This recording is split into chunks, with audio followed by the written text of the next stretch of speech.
सबैलाई नमस्कार। आज हामी तपाईँलाई लप्सीको अचार बनाएर देखाउनेछौँ।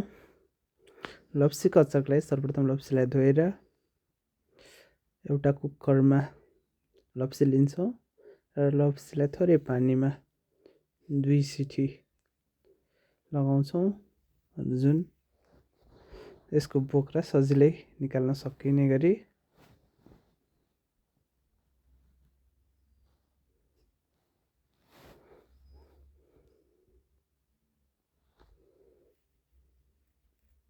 त्यसपछि यसको बोक्रा निकालेर लप्सीको बोक्रा छुट्टै हामी प्रयोग गर्न सक्छौँ र हामीलाई अहिले चाहिएको बोक्रा बाहेकको लप्सी हो।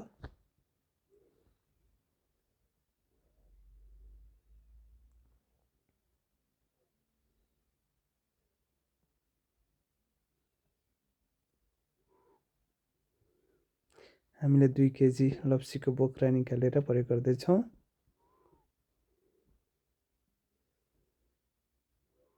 त्यसको लागि हामीले भेली पनि 2 केजी नै लिएका छौँ। 2 केजी भेलीलाई सानो सानो टुक्रा पारेर पानी थोरै तताएर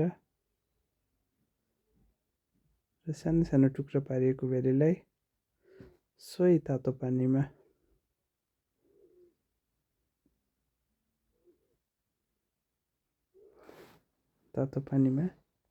थोरै थोरै राख्दै चलाउँदै हामीले गाढा बनाउने छौँ।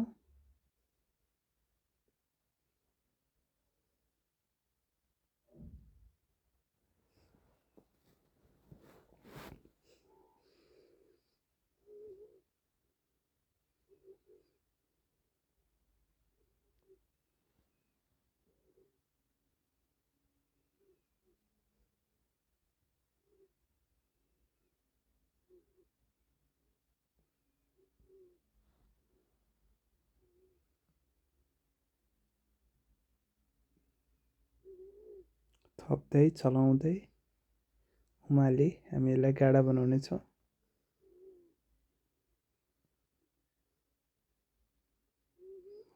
अहिले 2टा भाँडामा भए पनि हामीले एउटै भाँडामा गाढा हुने गरी पकाउने छौँ र गाढा बनिसकेको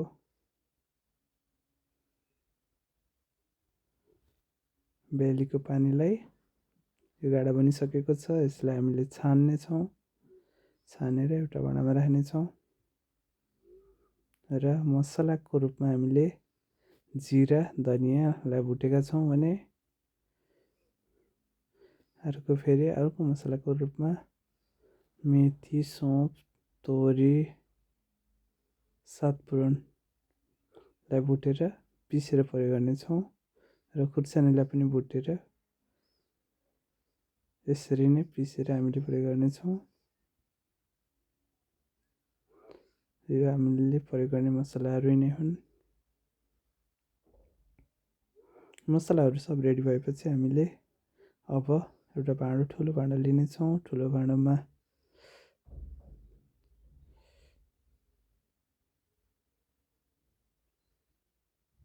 तोरीको शुद्ध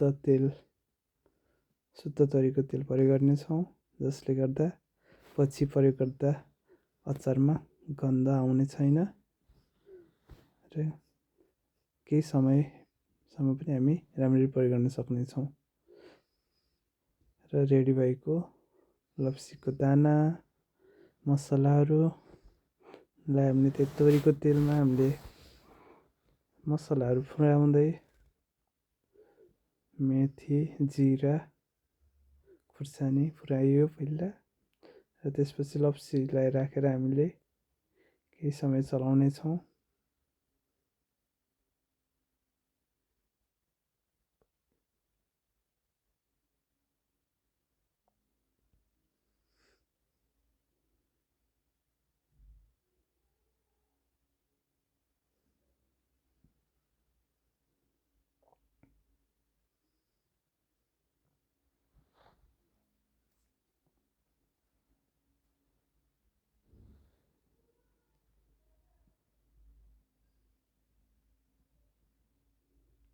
र हामी त्यसमाथि सौँफ राख्नेछौँ चलाइरहेर पकाएको दानामाथि। अनि नुन स्वादअनुसार र केही बढी नै हामी प्रयोग गर्नेछौँ, किनभने पछि हामीले खुद राख्दाखेरि त्यसको ब्यालेन्स होस् भन्नको लागि। बेसार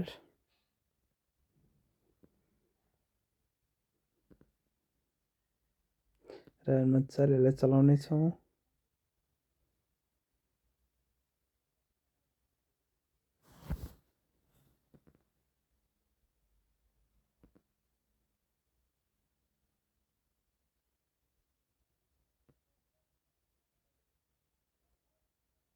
र यसमा बिरे नुन जसले स्वादलाई अझै मिठो बनाउनेछ,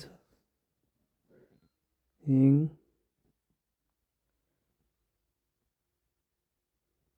जुन लप्सीको अचार अथवा चटनीको स्वादै छुट्टै मिठो बनाउनेछ।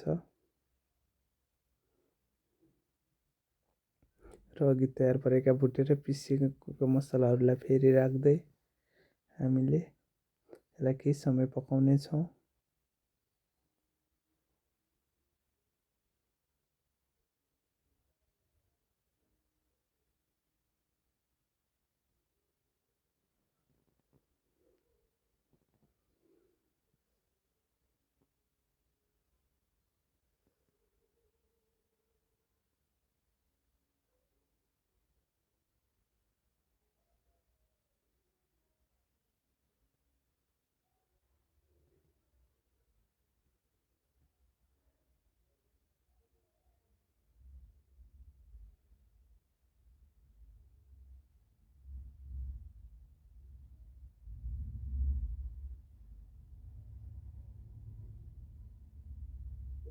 अब हामीले जुन पकाएको बेली बाक्लो भएको थियो, गाढा भएको थियो, यसलाई भुटेको लप्सी माथि हामी राख्नेछौँ। र अनि यो सबै बेली पानी हामी पकाउँदै थप्दै जानेछौँ र राम्रोसँग पकाउनेछौँ।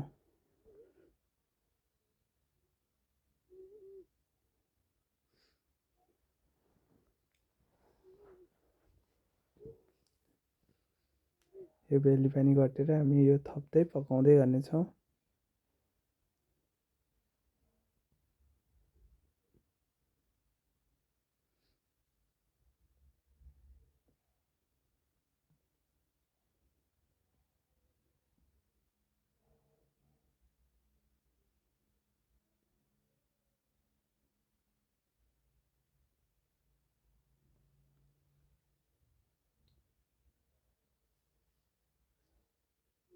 मजाले पकाइरहनेछौँ,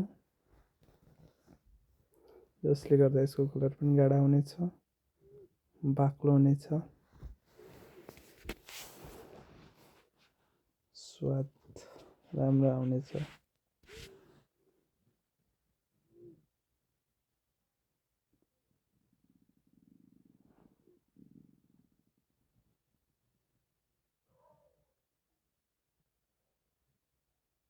र पाकिसकेकोलाई हामीले एकछिन ठन्डा गर्नेछौँ अनि भाँडामा प्याकिङ गरिनेछौँ। यानि कि भाँडामा राखेर यसलाई लगत्तै खान सकिनेछ, साथै फ्रिजमा राखेर हामी 2-3 महिनासम्म पनि प्रयोग गर्न सक्नेछौँ। यसरी नै हजुरहरूले पनि लप्सीको अचार बनाएर खान सक्नुहुनेछ।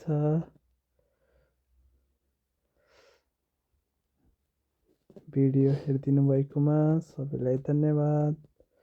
यो चिसो मौसममा तातो लप्सीको चटनी बनाएर खान सक्नुहुनेछ, साथै लप्सीको चटनी बनाएर फ्रिजमा राखेर लामो समयसम्म प्रयोग गर्न सक्नुहुनेछ।